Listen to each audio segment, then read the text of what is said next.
कैदी और कोकिला। कवि माखनलाल चतुर्वेदी द्वारा लिखी हमारी ये कविता आज़ादी से काफ़ी साल पहले की है, जब भारत अंग्रेजों का गुलाम था। कवि माखनलाल चतुर्वेदी जी स्वयं एक स्वतंत्रता सेनानी थे, जिन्हें अंग्रेजों ने असहयोग आंदोलन के दौरान जेल में बंद कर दिया था। वहाँ जेल में चोर, डाकुओं और लुटेरों के बीच उन्हें बहुत टॉर्चर किया जाता था।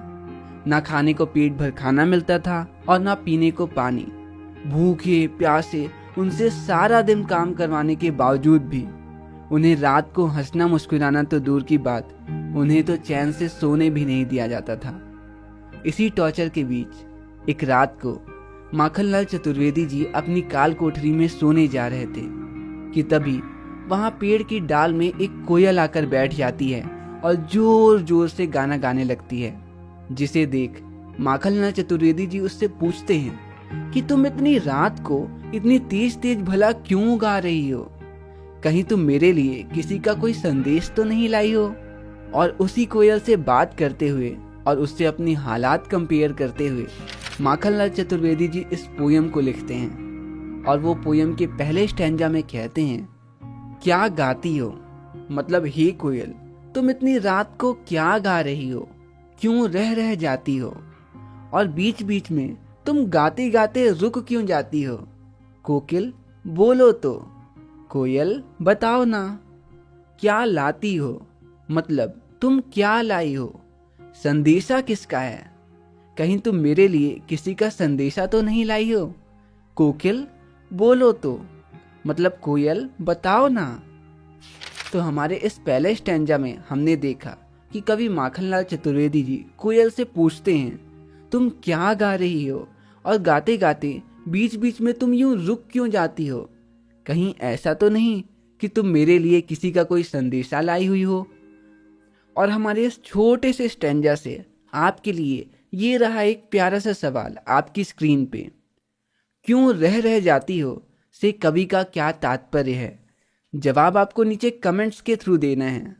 एंड सोचने के लिए आपका 5 सेकंड का समय शुरू होता है अब।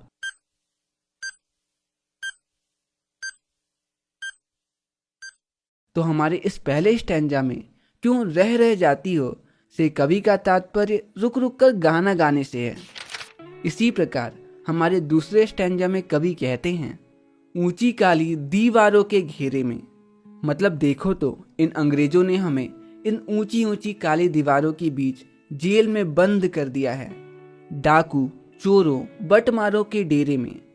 बटमार मतलब होता है सामान लूटने वाले, और हमें तो डाकू चोरों और सामान लूटने वाले बटमारों के साथ रखा जाता है। जीने को देते नहीं पेट भर खाना, मतलब हमें तो पेट भर के खाना भी नहीं दिया जाता है। मरने भी देते नहीं, तड़प रह जाना। और ये ब्रिटिशर्स तो हमें चैन से मरने भी नहीं देते, ये तो हमें तड़पा तड़पा के मार रहे हैं। हमारे इसी स्टैंजा की आगे की लाइनों में कवि कहते हैं, जीवन पर दिन रात कड़ा पहरा है। मतलब इन ब्रिटिशर्स के द्वारा हम पर दिन रात बड़ा ही कड़ा पहरा रखा जाता है। शासन है या तम का प्रभाव गहरा है। तम मतलब होता है अंधेरा या अंधकार, अर्थात ये ब्रिटिशर्स का शासन है। अरे इसे तो देखकर ऐसा लगता है जैसे पूरे देश में तम मतलब अंधकार छा गया हो। हिमकर निराश कर चला रात भी काली। हिमकर मतलब होता है चंद्रमा, अर्थात अब तो हिमकर मतलब चंद्रमा भी हमें निराश करते हुए आसमान से चला गया है। और ब्रिटिशर्स के शासन की तरह ये रात भी एकदम काली हो गई है। इस समय काली मामयी जागी क्यों आली? काली मामयी मतलब होता है काले रंग की, और आली मतलब दोस्त, अर्थात हे काली मामयी मतलब काले रंग की कोयल, तुम इतने अंधकार से भरी काली रात में भला क्यों जाग रही हो मेरी दोस्त? तो हमारे इस स्टैंजा में कवि बताते हैं, उन्हें ऊंची ऊंची काली दीवारों वाली जेलों के अंदर बंद करके रखा गया है, चोर डाकुओं और सामान लूटने वाले लुटेरों के बीच में। ना ही तो उन्हें पेट भर कर खाना दिया जाता है और ना ही चैन से मरने ही दिया जाता है। इन ब्रिटिशर्स का शासन तो इतना स्ट्रिक्ट है कि ऐसा लगता है मानो ये शासन नहीं बल्कि देश के ऊपर अंधकार छाया हो।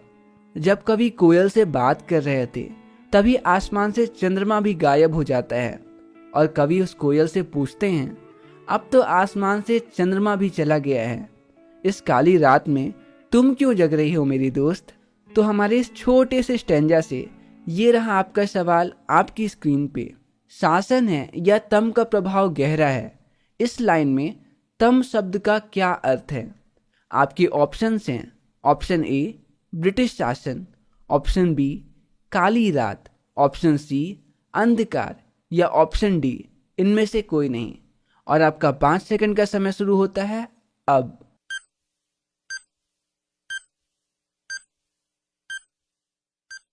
और सही जवाब है ऑप्शन सी अंधकार। तो हमारे अगले स्टैंजा में कवि कहते हैं क्यों हूक पड़ी वेदना बोझ वाली सी। यहाँ पे दोनों ही शब्द हूक और वेदना का एक ही अर्थ है और वो है दुख या दर्द। अर्थात कोयल तुम इतनी दर्द में क्यों हो, तुम कौन से दुख के बोझ में हो। कोकिल बोलो तो, कोयल बताओ ना, क्या लुटा मृदुल वैभव की रखवाली सी। मृदुल मतलब होता है मिठास और वैभव मतलब शोभा या शानो शौकत। अर्थात तुम्हारा क्या लुट गया है, तुम तो मिठास और शानो शौकत की प्रतीक हो ना। कोकिल बोलो तो मतलब कोयल बताओ ना। तो हमारे इस स्टैंजा में कवि माखनलाल चतुर्वेदी जी कोयल से पूछते हैं कि तुम इतनी दर्द में क्यों हो, तुम किस दुख के दर्द में दबी हुई हो। कहीं ब्रिटिशर्स ने तुमसे तुम्हारी मिठास तुम्हारा वैभव तो नहीं लूट लिया। और ये रहा इस स्टैंजा से आपका सवाल आपकी स्क्रीन पर। क्यों हूक पड़ी, इस लाइन में हूक शब्द का क्या अर्थ है। ऑप्शन ए चिल्लाना, ऑप्शन बी हड़बड़ाना, ऑप्शन सी दुख या ऑप्शन डी जल्दबाजी। तो आपका 5 सेकंड का काउंटडाउन शुरू होता है अब।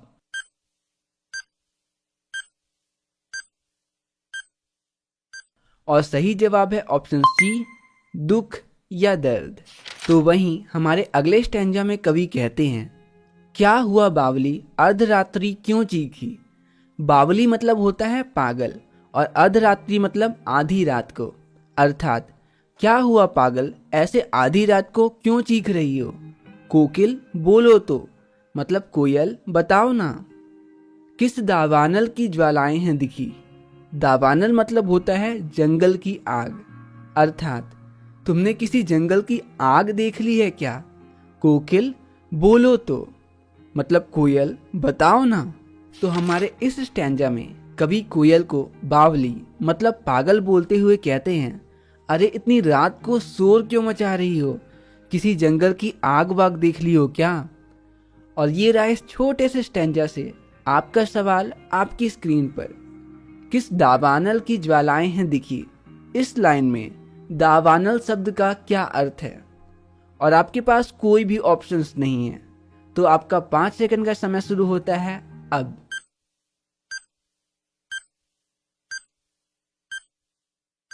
और सही जवाब है जंगल की आग।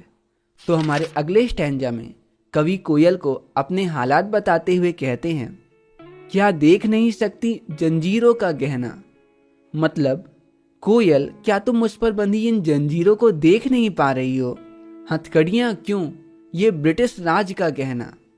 अरे मेरे हाथ में ये हथकड़ियां थोड़ी हैं, ये तो ब्रिटिश राज में हम स्वतंत्रता सेनानियों का गहना है जिसे हम गर्व से पहनते हैं। कोल्हू का चर्रक चूर। कोल्हू मतलब होता है एक इक्विपमेंट जिसे पहले के समय में तेल निकालने के लिए यूज किया जाता था।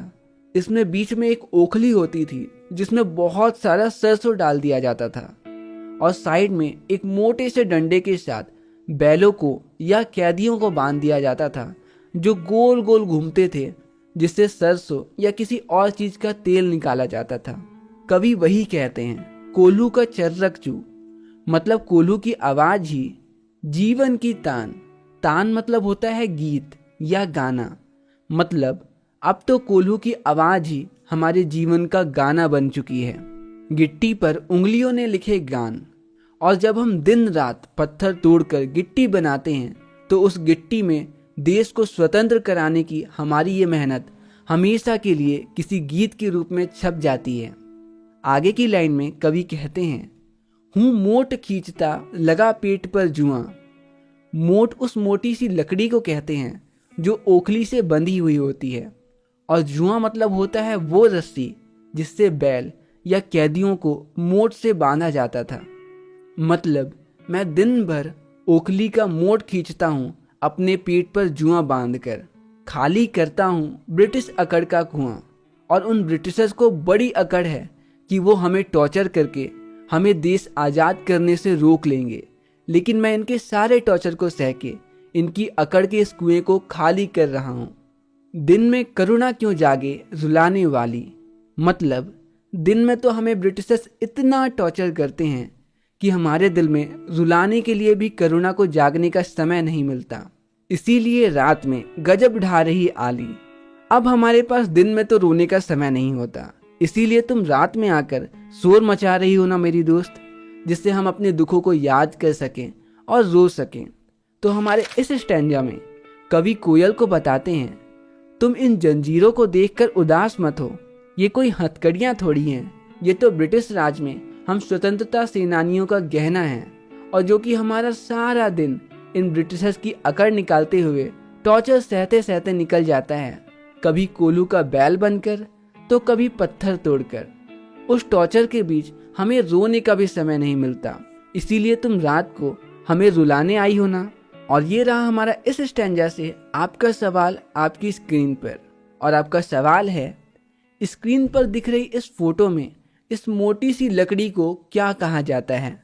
ऑप्शन ए लट्ठा, ऑप्शन बी जुआं, ऑप्शन सी मोट, या ऑप्शन डी लक्कड़। तो आपका 5 सेकंड का समय शुरू होता है अब।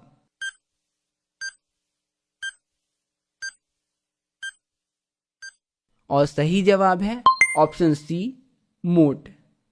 तो यहाँ पे खत्म होती है हमारी आधी पोयम। सबसे पहले तो खुद को शाबाशी दो और उसके बाद खुद को 2 मिनट का रेस्ट, और फिर बढ़ते हम अगले पार्ट में बची हुई आधी पोयम की ओर।